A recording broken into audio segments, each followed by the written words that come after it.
David, you always do such a fantastic job and make it very interactive, and always provide lots of valuable tips and helpful tools. So we're recording this session because there's always so much to absorb, I think, from the hour and a half. We've got an hour and a half today, haven't we? Yep. So over to you, David. Thank you so much. Thanks, Maxine. Hello, everyone. Good to see you here. So I'm going to share my screen.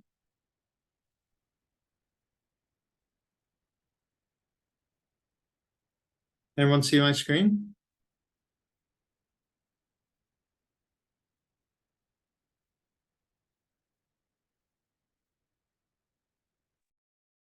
All right, great. So welcome to today, where we're going to talk about new in tech. And we have a lot of things that we're going to cover.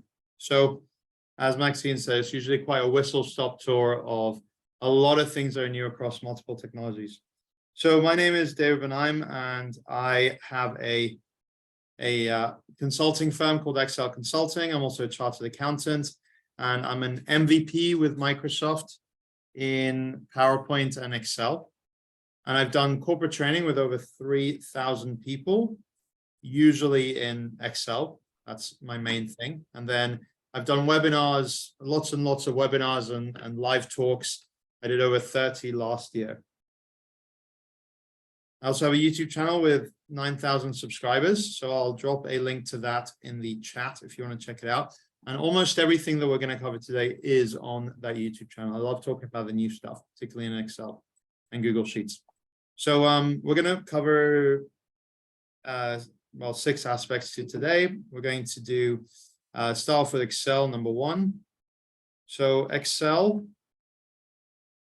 has different updates for different channels. Excel actually has the majority of the updates this time. So this is going to take up a large chunk of today's thing. So what's new in Excel? So you've got the monthly channel, the current channel, which has these things that I'm going to go through and demo them. So here I am in Excel, and in the current channel, I've got a bunch of cool new things. So for example, you have, if you're on right click, you now have a search bar, so you can search for something. So I could say, for example, group, and I can group cells, rows, and then it'll do the grouping here. You can do all sorts of different things with right click. You have right click in most of the menus. So even with pictures or pivot tables. So here I could, I don't know, change the contrast or crop picture like that, and then you get your picture tools. There's lots of different things that you can do with the right-click menu, which is nice. It's much easier to get to things. You have a chart that you can make from a dynamic array. I'll explain a bit about a dynamic array later on, but it's essentially this thing that you can click on and see this blue outline around it. And then you can select that, and then you can go to insert and a chart. And what's specific about dynamic arrays is that it changes based on the link to something. So here, if I change this to 30, I'll have everyone above the age of 30 from my data set. And now the chart will automatically update to include that. If I go the other way around, like 50, there'll be fewer people like that. So now the chart will change based on the size of this blue box, which is also changeable. We're going to talk a bit more about those when we go into the semi-annual channel updates, because those are really, really cool changes that we have. Then we also have Office scripts. So Office scripts, this is actually a whole new tab, not just a new feature, but a new tab that Excel has added called the Automate tab. And in particular, you have the ability to use scripts. So it's kind of like another alternative to VBA. Microsoft is saying it's kind of the successor to VBA in some ways. They're not getting rid of VBA at all, but VBA is a bit of an old coding language, so you don't have as many integrations. But this is based on a script that's similar to JavaScript called TypeScript. And you can kind of create a new script and then type it in. Personally, I'm not one who is a coding person, so I haven't used it very much. But especially with the advent of ChatGPT, you can certainly get some things going, even if you're an amateur. You also have the ability to save your scripts and then edit them here and then see all your scripts through this button. So it is something that you can work out and you can do stuff with, and that's just come out recently. And then the other thing in this tab is automated tasks. This is if you use Microsoft Flow or Power Automate, you can have something that goes through there as well. When you do have in the data tab, you have currencies or stocks. So I'm going to say GBP to USD, and I'm going to make it look like this. Now I can get the live rate, which is 1.19. It's not as high as it once was, as you all know. And it is, yeah, giving you all these stats. But what is new, this has been around for a little bit, but what is new, if you can right click it and data type, you can show refresh settings. And here you can say that it automatically refreshes every 5 minutes. That's the default setting, which is usually what I would want, but you can also change it to manually or on file open, like that. If it is manual, then you have to go to refresh all here or right click and data type and refresh. Then you have the image function, and the image function is pretty cool. So it allows you to convert a URL into an image or something. So here I have some Avengers stuff for you guys. So here is a photo. If I click that link, it will take me there to the photo on a web browser like this. It's just that photo, Black Widow, for any Avengers fans out there. So if I do equals image, then I click on it, close my brackets, and it gives me that image inside the cell. This is pretty revolutionary for Excel. If you think about it, before images were always floating objects, but now you can do things like if you filter it, it will stay inside, and you can use it with VLOOKUPs and things. So I can say equals VLOOKUP of Steve in the table array that looks like this. And then it will return column number 2, 0, and it will return an image like that. So it is pretty cool. At the moment, it only works inside an image URL, which is very, very limiting. Most of us would have our photos stored elsewhere. And even if you upload it to SharePoint or OneDrive or Google Drive, it still won't actually work with the URL. So it's pretty limiting, I would say, for now, but the potential is there of what could come next. Indeed, Google Sheets has the ability to put an image inside a cell that you upload, and that has a lot of use cases. But I think this is a great step forward that Microsoft has led through. So if you see something you like in the chat, then let me know. I am following the chat on my phone, so you can let me know about something you like, or you can also let me know if you have any questions, and I'll stop and answer those questions as I go along. Great. So you also have the ability with the image function, and this is, I think, a pretty cool use case. You can also create a QR code of any website. So you can have a website here. For example, here is my Facebook page. So I could say equals, use this thing that's actually a Google API. I'm not going to go through this, but if you just say equals this one, uses the image function, then instead of I4, I'll just click on the cell that I want, which is this one. Then it will give me a QR code that takes you to that website, which is pretty cool. You can then copy and paste it as a picture as well. So this is, I think, a pretty cool use case that you can auto-generate QR codes from any website, which is quite nice. It does have other aspects to it. So equals image will have the source. This is usually what you use. And then for people who are familiar with Excel, then you get source and then alt text. Anything that's in square brackets is optional. So alt text, this is what to do if you want people to be able to look at it. It also helps with things like filtering and pivot tables, as I'll show you in a sec. Sizing, height, and width. So if you do want to manually change the size or the height and width, then you can do that. If I press a comma, we can see what the options are. So these are the 4 options: fit, fill, original, and custom size. And custom size will then allow you to do the height and the width. Great. And just to show you, this is an image with an alt text. So if I filter it, then I can see that the alt text is going to be the name of the person I've given next to it. So to show you that, the formula, it is image, and then the blue one, and then the alt text is going to be the red one, like that. And then number 1 is going to be the sizing, which is fill cell. And fill cell is going to, if I drag the cell out, it's going to go even more, kind of like that. Great. So that is the image function.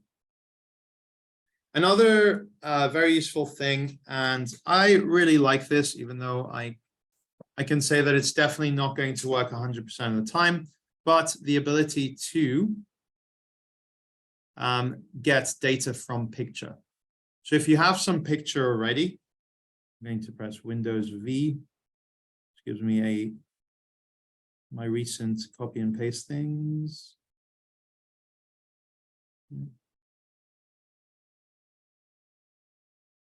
No, it's not what I want, but let's say that, let's just do it with some Excel data.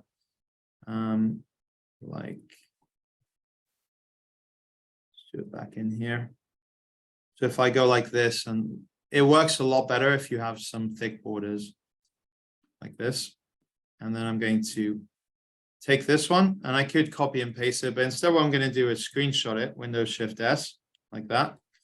I love that you can do it with screenshots. It's actually very, very convenient. I can take this and go to data, and from picture, and picture from clipboard. So Windows Shift S is a great keyboard shortcut for taking screenshots of part of your screen. And then it has done it like this. I can review it one by one. It hasn't quite got that right. That's not 11. That's 11. So I'm going to press accept like that. That's okay. That's also not right. And that one as well. I'm going to press OK, and then insert data. And it says you're responsible for validating the accuracy of the data. Click insert, and then it's done. And then it's over here, which is really, really good. So it's not perfect, and you do definitely need to do that.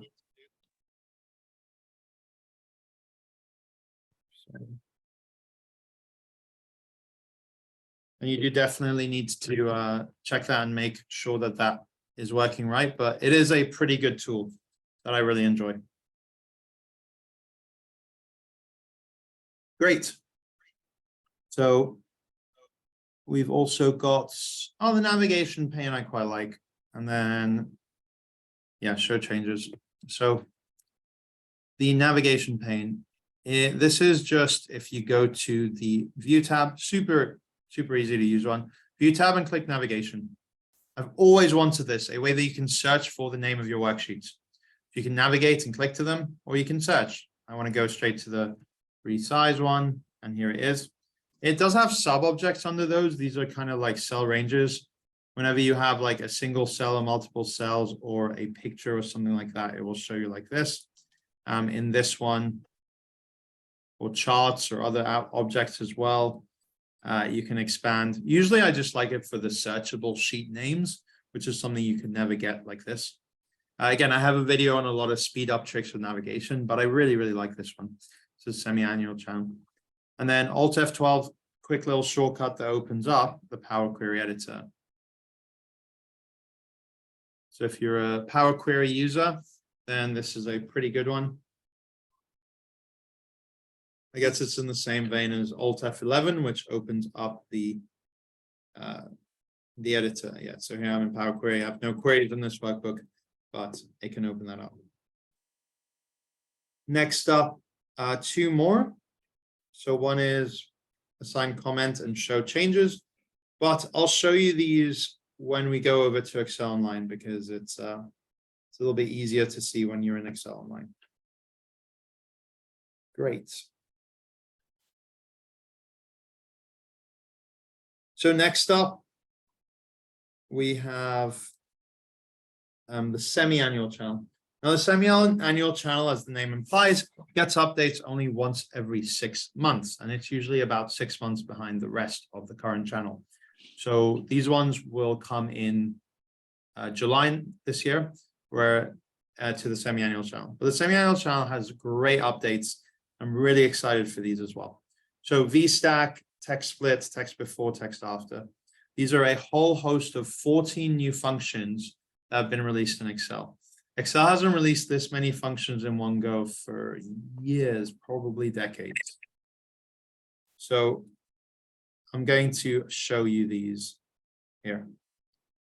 So in query, here are just some things that we can do with our data. So brand new, I really love this text split. So I can click on my data and I can write equals text split. Text split splits text into something using delimiters. So I can say this one, and I want that to be split by this delimiter, and then I can close my brackets. And we'll split it into 2. But if I drag down, the next one has 3 things, so it will split that into 3. Notice again these blue outlines. This is for dynamic arrays. Most of these new functions are about dynamic arrays that return results on multiple rows, multiple columns. So this is a pretty nifty one. I really like it. You do have other inputs. So you can, if you want to, have multiple delimiters. So I could say it like that, and then I get rid of my spaces. Or you could also say, instead of column delimiter, a row delimiter. So if I press an extra comma here, then I skip that one and go to that one. Now it's expanding it into rows. And then you also have what to do for empties, and then whether it's case sensitive or not, and then pad width if it doesn't find that thing. So those are kind of more obscure, but definitely the first 2 are fantastic. I've already used this feature so many times. The use cases I really like. So let me know in the chat if you like this stuff. Let me know in the chat if you have any comments about this stuff. It's all stuff that I'm really excited about. We've got loads more functions. So we also have the text after and text before functions. So text after, we'll take this one and do it after that text, and it'll be everything after that, as the name implies. This was something that previously you had to do some form of equals right, and then len, and then search, and really complicated combinations. Now you can do in a much simpler formula like this. You can also say, yeah, instance number and other things like that, which is nice. Another thing you can do with this text after is you can also get the name of a worksheet. So if you have equals cell, this has been around for a while, and then you choose file name, and then comma, and then I'll do A1. Usually you would refer to one cell in here. It would have exactly what the reference is. But the last thing in it is the name of the worksheet, query, and that is dynamic. If I change this to something new, that would change in here. What I want to do is I want to take text after this. So with text after, that's now a lot easier. I do equals text after, and that one, and I want to extract everything after the square brackets. And now I have the name of the worksheet, which is really nice. I can copy this, I can paste it here, and paste it here. And then I have the name of every worksheet in every one, which is quite nice. Text before, as you can imagine, does the opposite. So this one, and then everything before that. Instance number, you can skip an instance if you want, if you want everything before or after the 3rd character. And then match mode if not found, like we saw. So the issue with this is that if it doesn't find it, it will give you an issue. So here, if in this one I wouldn't have that, it would give me an error. So you could say if not found, then just return the cell itself, I think would be usually what you would want to do. And then you can double click instead of dragging it down, and you would get it to do that without the errors. Next up, we have VStack. VStack allows you to stack this data press a comma with some more data over here. Close my brackets. And it will create a combination table of all of that, which is pretty nice. So I really like VStack. It's a way of stacking arrays together. You can do HStack to stack them horizontally. That I'll show you in a bit, but I actually have a different use case for HStack. You will get these zeros, but you can avoid them. If you have blanks, you will get zeros. So here there are just blanks. But what you can say is if this one is equal to blank, then return blank. Otherwise, return this. So kind of a fairly common pattern for Excel. What am I doing wrong? Oh, there we go. There we go. Yeah. Fairly common pattern for Excel. If full formula is blank, then return blank. Here we can see now it's returning the blanks like I had in my source data, which is probably the way that you would want it to happen. Next up, we have ways that you can pick things from different cells. So here I have some data. I can go to equals choose rows. And I can say from this entire array, give me row number 1, then row number 4, then row number 2, then row number 7, then row number 5. Obviously, you can go in whatever order you want, press enter, and you get your data like that. Note again, this is actually a 0. So you might want to do the same.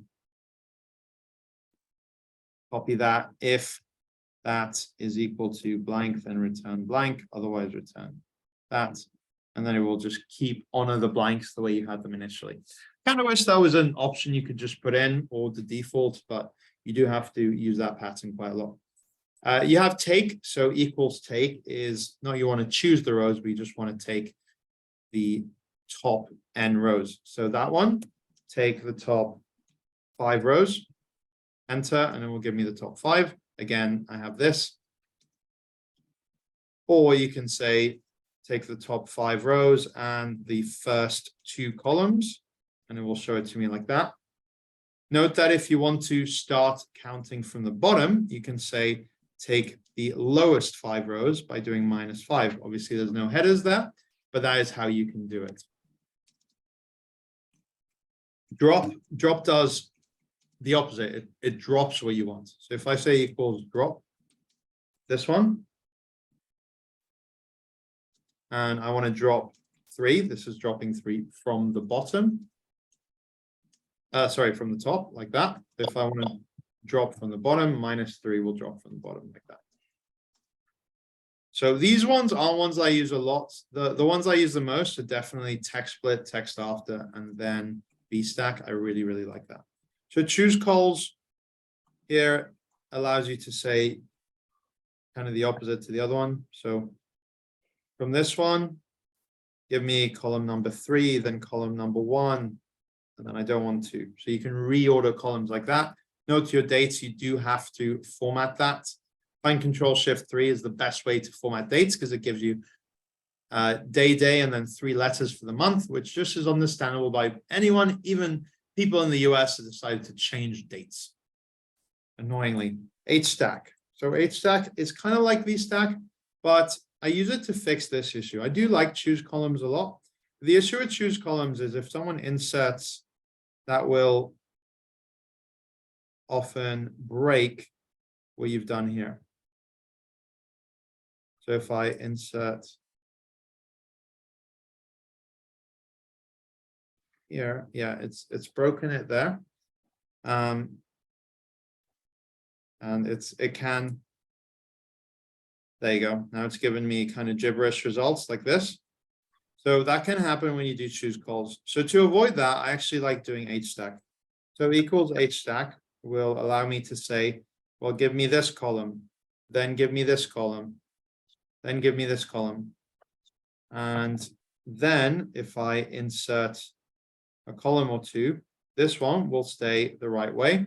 Note that the dates are wrong because of the formatting, but this is kind of showing me quite nicely like that. And if I insert stuff, this one breaks, but HStack does not break.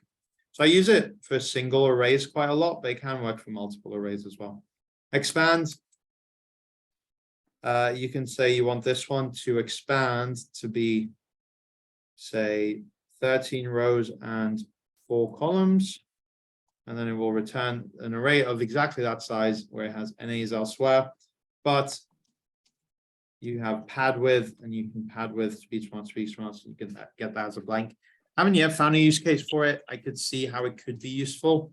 Note that we do need the if blank equals blank to get rid of these, but yeah, it is quite kind of a useful one if you have something that needs an array of a specific size. All right, 4 more, and these are very, very straightforward. So wrap calls is if you want this set of countries to be in a certain number of columns. So I can say that one, and I want it to be 3. Close my brackets, and I get 3 like that. If I don't want the NAs, I can press pad width, speech marks, and I get it like that. Wrap calls. I think I did. Yeah, I did wrap calls. Wrap rows does kind of the opposite. So here I can say 2, and it does like that. Whereas wrap calls 2 would be 4 across and 2 down. And 2 call is going the other way around. So 2 call is saying from this one, bring it to me back in a column. Or 2 row, I can say from this original data, bring that to me in a row. That's what it does. I haven't found that many use cases for it, but it's just a way of presenting and displaying data. Cool. So yeah.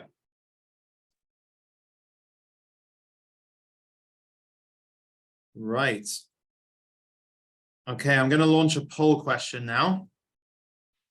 Once we're on Excel, so can everyone vote for that one? Take quick votes. Give you a few minutes to do that.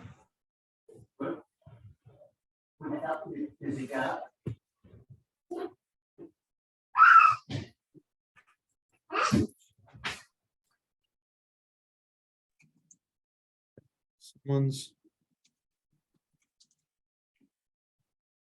just going to mute everyone.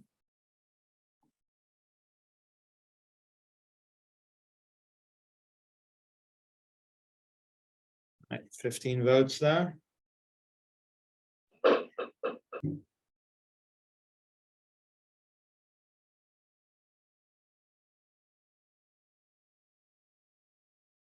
$17. All right, I'm going to end the poll. So it's quite varied actually with Excel use. We've got kind of, yeah, the majority are between 3 and 6 hours a week. So maybe some of that stuff you can find useful. Definitely some of it is more advanced, but there's some simple ones like the navigation pane that I quite like, that you can get your teeth into. If you are someone who is not really using Excel that often, then you might enjoy this one. So here you can select any data and you can choose Analyze Data in the Home tab. It's usually on the far right. For some reason today it's not showing for me, but I can get to it because I sort of added it to my quick access toolbar. So this has been around for a little bit, but what it is new is you have more of a smart way to do it. You have some suggested insights. You can say sort of here, like how many different names are there?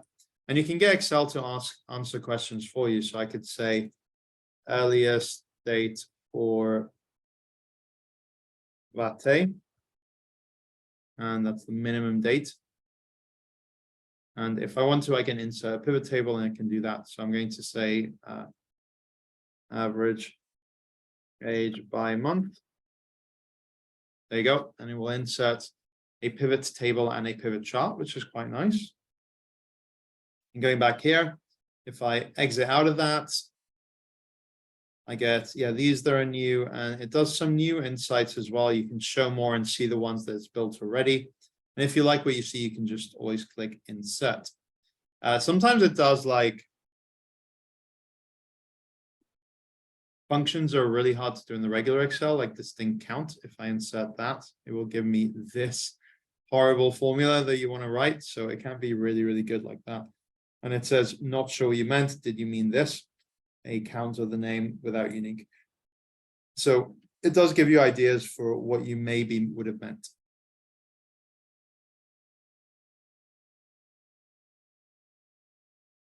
So the last couple of things for the semi-annual channel are you can scroll. So before, when you scrolled and there was a broken row, it would jump, but now you can have smooth scrolling and stop in between rows, which is kind of nice.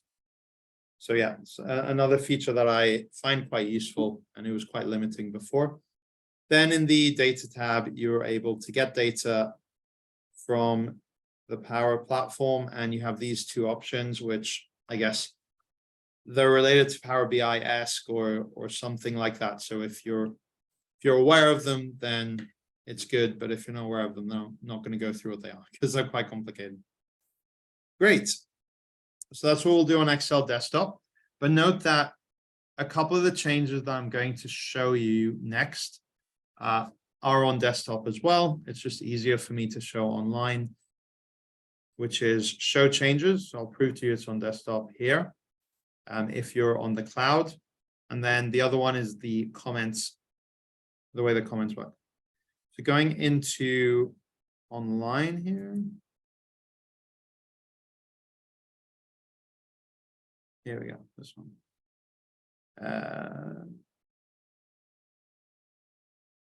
Here we have something. So yeah, notice this, that's something I'll cover in a second. But what we're going to do is we're going to right click and insert new comment. And here I can add mention of comment. So I can say at David Bernheim, can you check? And then I have this that's new, assigned to David. So you can assign a task and they get a notification about it in their Outlook and they have been assigned it. So that what's new is that you can assign a task. You can do this in Excel or Word as well. Both of them have the ability to do comments in the same way now. PowerPoint doesn't, but I imagine maybe at some point in the future it will. So show changes. I love this one. You can right click a cell or a group of cells and you can choose show changes. And then you get this that pops up with the ability to see all the changes that have been done here. So what the edits were, and also track things like some format changes. It's really, really good. And you can see what it was when it was made, who made the change, which is really awesome. You have a cell by cell way of tracking back who did what edits when, which is awesome. As long as you save a document on the cloud. That is, both of those changes are in Excel desktop for the current channel or Excel online for everyone. And the last thing, this one is only in Excel online, but I really, really like it. Let's say you have a workbook in Excel that is really, really slowing you down. Now you have the ability to go to the review tab and you have this thing called check performance here. Note that it also has a yellow label here. When I've got really bad performance, it's showing me that. I can click on that. It takes me to the same dialog box here. And I can see, for example, like, what is it that's slowing it down? Like this one and this one, remove number format. I can click on it. Someone put a number format over here. Someone put a number format way down here, which is obviously going to make some difference. Excel will make a file very inefficient if you just have some group of cells with some formatting very, very late on. I can go here as well. And then the next one, I can see for the cell references sheets. This has some other things. So here it's all of these cells that have some hidden formatting. And it's going all the way to the end, or almost. Note that if you do a formatting change on the whole column or row, that's okay. It's when you do a part of the column or row and take that very, very far that it does cause issues. And for each of these, you can optimize the sheet and then you will get rid of that and it will reduce your file size. So this is really, really great. At the moment, it's only in Excel online, but if you have a bloated file, it is absolutely worth it to upload your file online, get rid of that and then just carry on working with it out in your desktop file. Great. So there's a whistle-stop tour of what's new in Excel. Also, this is really, really huge. If you're a Mac user, let me know if anyone's a Mac user in the chat. But if you're a Mac user, Excel just launched Power Query for the Mac, the full editor, last month. So Power Query is a game-changing tool that's, yeah, there was an article that ICAW published, a webinar they're doing about Power Query will change your life. If you're an Excel user, I couldn't agree more. It is so game-changing. I've done an MGI webinar about it a long time ago, but it is really, really good. You can say get data from table or range. It will load it up into Power Query. Then you can do all these sorts of data manipulation tricks. And if you have a Mac, you can now also do these things, which is really, really great. Mac, in fact, Mac even has a few more features that are not yet on Windows, which is pretty crazy. But yeah, I'm so excited that our brothers and sisters who are using Macs are now able to finally get this.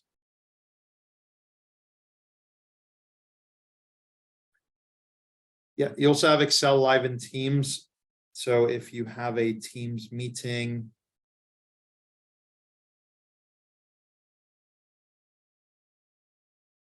you can click on Meet Now, start a meeting.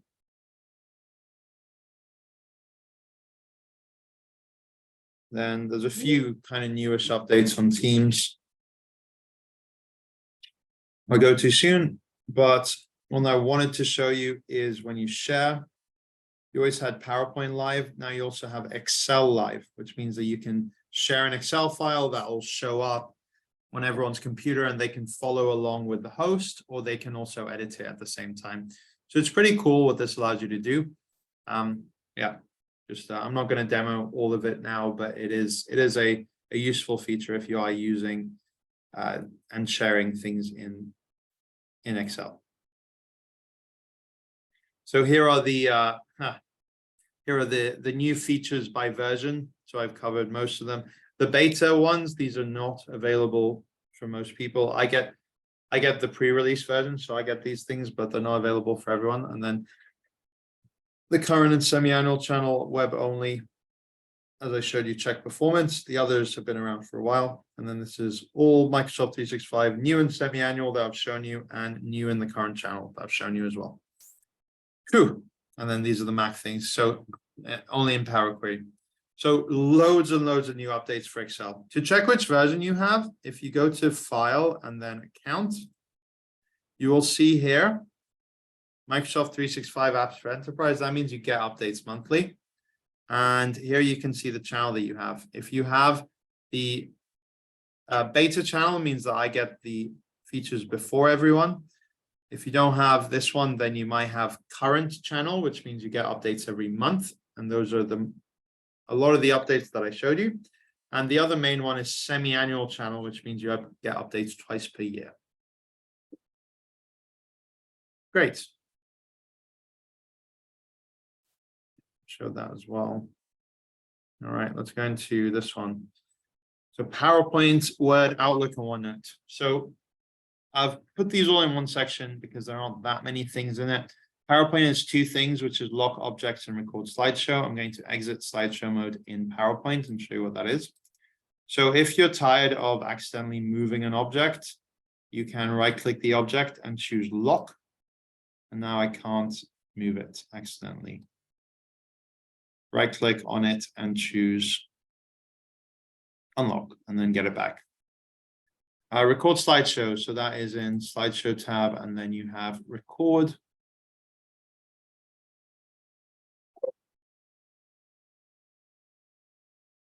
Okay, I'm using my webcam for Zoom, so otherwise I would have it here. And then you can get a teleprompter with some things as you record, and you can change your views. Should you have, you can change the views of here, should you have your thing. But this is only available, this is available for all channels now. A teleprompter will take your notes that you have in here and show you them in big writing so you can read them as you go along.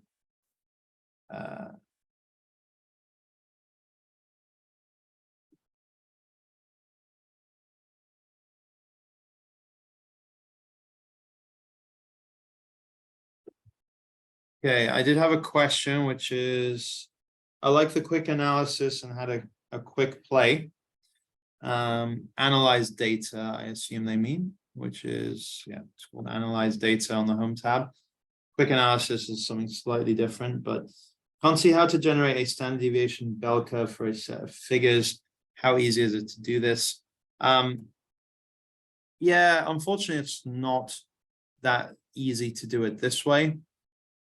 If you go to, if I select this, for example, and go back to it, what I had before, which was, I get to it through this way. It's just not in my ribbon today, but here. Yeah, it can show you kind of like this, like a histogram. I guess this is sort of towards the thing of what you want. It won't be an exact bell curve, but it can do that. Or you can manually make a histogram by going to insert and histogram like this. And it does do the banding based on that, but yeah, it's not exactly a bell curve, unfortunately. It doesn't get exactly what you want, but it is something that you can do. There's one function that I like that's also an array function. So you can have, for example, 0 to 15 to 40 to 70, and you can have custom numbers here, which you can't do with the other methods. But I can say like frequency, so how many there are between those. So I can write equals frequency of my data is in here, comma, and then my bins array is over here. So there you go. There's one person between 0 and 15, that person. There's 5 people between 50 and 40. There's 6 between 40 and 60, 2 between 70 and 120. So this is the frequency function. Fairly easy to use now that you have that, but yeah. So if you are after that, then you said you're after a mean and a standard deviation. So if you do want that sort of stuff, there is in the data tab, there's this data analysis thing. It's confusing. One's called analyze data. The other one's called data analysis. Data analysis allows you to do statistical analysis. You might not see it right now, but I'll show you how to get it. This is a tool that's been there for a while. And here you can say descriptive statistics, where your input range is going to be, say, this one. And yeah, output range is going to be a new worksheet. Okay. Summary statistics. Yeah, I think I need some more data for this, but that usually would work. There's loads of things in here to get that showing in data analysis. If you don't see it, you need to go to file and then add-ins, options and add-ins. This is not a custom add-in. This is a built-in add-in. So you don't have to worry about your employer not allowing it. And then you go to, you want to get the analysis tool pack here. So that's an Excel add-in. So you click go, and then you just tick this box, analysis tool pack, and then it will show up over there. Yeah, I really like this tool. I really think it's useful for people to have. Solver is another one that's good if you're into optimization stuff. This will give you a mean, a standard deviation, and some other descriptive statistics. So I hope that one does help. Great. Yep, so that was PowerPoint. Next, we have Outlook. So these are for the current channel in Outlook. We have the notification pane. So on the top right, you're going to see a bell icon with your notifications, including if someone tags you in a comment. The way that I showed you that you could do that. Someone tags you in a comment in Excel or Word, then you would get it showing up in the notifications. We also add something called loop components, which I went through in the last meetup, and it hasn't changed that much, except that before it was just in Teams. Now it's also in Outlook desktop. But loop is something that's going to be fully released soon at some point, but for the moment it's just partially released, so I won't go through that here. But these are really useful tools as well. OneNote in the current channel is a couple of things. So dictate is the ability to dictate into your document, and then picture from camera. So you can take something directly from the webcam here. You can insert a picture from there, which you weren't able to do before. Dictate is the same in Outlook as it is in Word. So I'm not going to go through that because it's been in Word for a while. And I really like the tool. If you haven't used it before, it's a good way to give your hands a break from a lot of typing. What's new in Word? So this one is one that I will spend a little bit of time showing you. So here I'm in Word. And a couple of things. So firstly, you have here editing, and you can change that to reviewing. All that this does is turn on track changes. But it's kind of changed the user interface in a way that's much more logical and less hidden away. So it turns on or off track changes, which is kind of nice. You also have the ability to, in track changes, you can say just mine. So other people who are in the document at the same time or who get the document, it's not going to track, it's just going to track my changes.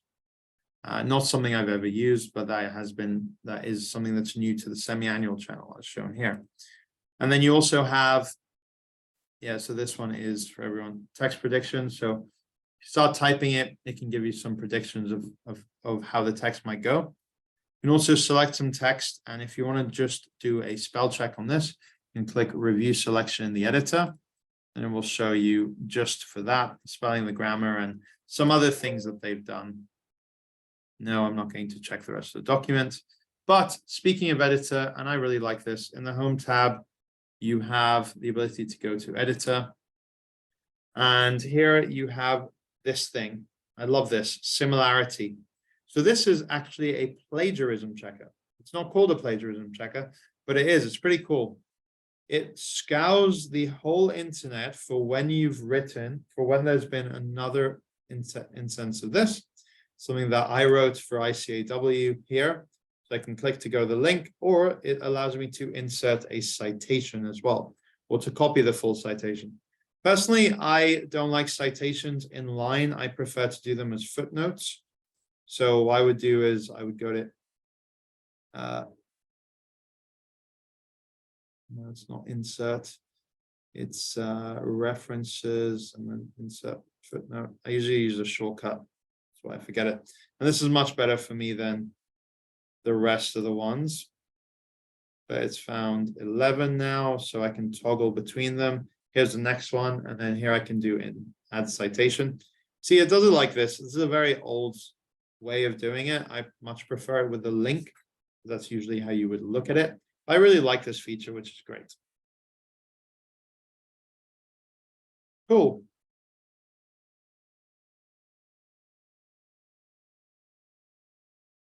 Modern comments, so that's exactly the same as I just showed you with Excel, which is that you can now mention them and you can assign tasks to them, which is quite nice. And also in Share, you have the ability to upload it, and then you have a couple of new small sharing capabilities as well. All right, so that's the first two.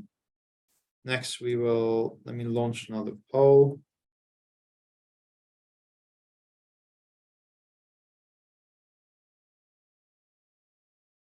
What do you use for work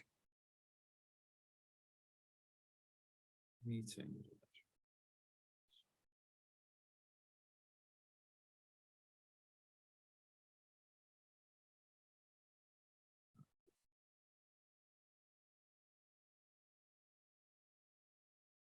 All right, so another poll question: which app do you use for meetings?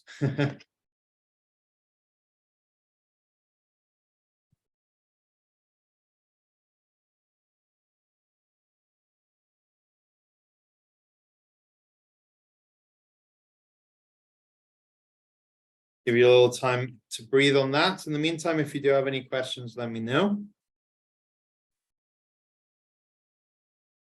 And I will go, as I said, Excel is definitely the one that is the biggest chunk of this. but we will also go through Google Sheets a little bit as well, and then some stuff with Teams and G Suite.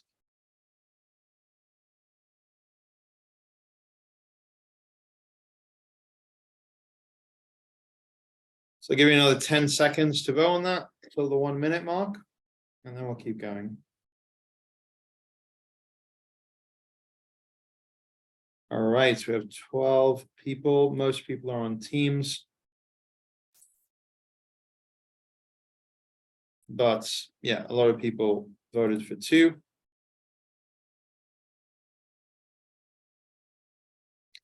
All right, let's go into that first. Teams, since that's what people voted for. Great. So Teams has some new features. So you can go choose your preferred download location. Let me show you that one quickly. So in Teams, you will download application, you will download things. You go to the 3 dots in settings, and it is in files. You can choose the location where it downloads it. So usually the default would be a downloads folder, but if you want to change it, you can do that, which could be quite desirable for someone. Or you can say always ask where to download. So that's something that's quite new. In the chat window, you can start a new chat with now a distribution group or an Office 365 group, which you weren't able to do before. You also have the ability to react with more emojis. Before, you were only reacting with a few. Here I can say hi, and now I can react, I can plus and react with any emoji, which is pretty good. You also have the ability to send messages later. So if you want someone to only receive this when it's their working day, then you can send messages later. So that's another thing that's new here. And that's popped up over here. Got it like that. Add people with an at mention. So I can add Joe, and then that will add him to the group. Or you can also mention everyone if you have a chat with multiple people, and then everyone will be taken into that chat, which is quite nice. You have the ability to record a video from within the chat and delete chats. So this is Teams chats features. So before you weren't able to do this, but now I can right click and delete chat. I can click with 3 dots and delete chat. And I can record a video directly from here. So yeah, you can record a video from one of these icons. And then we'll just use your webcam and record a video that you can send someone a video note. Teams on meetings allows co-organizers now to manage breakout rooms, finally. It's so annoying to have to organize breakout rooms when you are the host and having to do everything else at the same time. You have meeting notes that are now searchable, which is good because now they're uploaded into the stream service. It's automatically 7x7 views. So it used to be automatically 3x3, and then if you had more in the meeting, then you wouldn't have those, but you'd have to change your settings manually. Now Teams meetings are automatically 7x7. You also have new polls that you can do. So the polls, you notice that I'm using them a lot in this. I love using polls because I think they're a great way to create engagement. You need to go to apps and add it. Here, polls.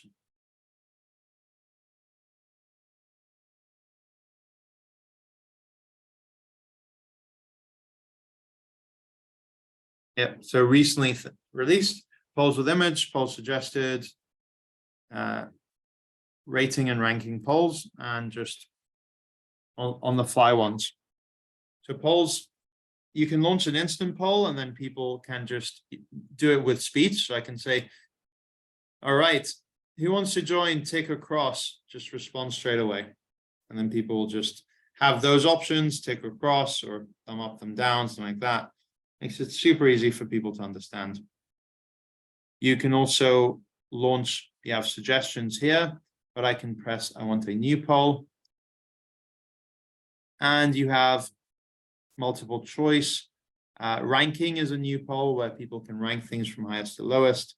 Rating is fairly new as well. And with multiple choice, you can add questions. Now, this is something to avoid doing. If you add questions, you get multiple questions in one poll, which is launched at one time. The majority of the time, you do not want that to happen. You actually, the majority of the time, want one poll, one question per poll. So avoid using this, even though it's deceptive, I think. And a lot of the times people do it accidentally because you usually want one question per poll. That is my feedback. And that's something that I told Microsoft that they need to make that much more hidden because most of the time it's not what people want to do. But yeah, those are some new poll suggestions and new ways you can do it. Also, if you do add a multiple choice poll here, you can have an image, which you didn't used to be able to do. And in the options, you can also have images as well. You can just upload an image from that.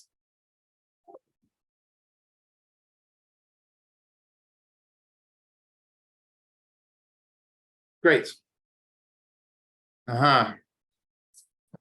Teams has also launched this thing called Teams Premium. It's an add-on to the regular Teams, still for business use.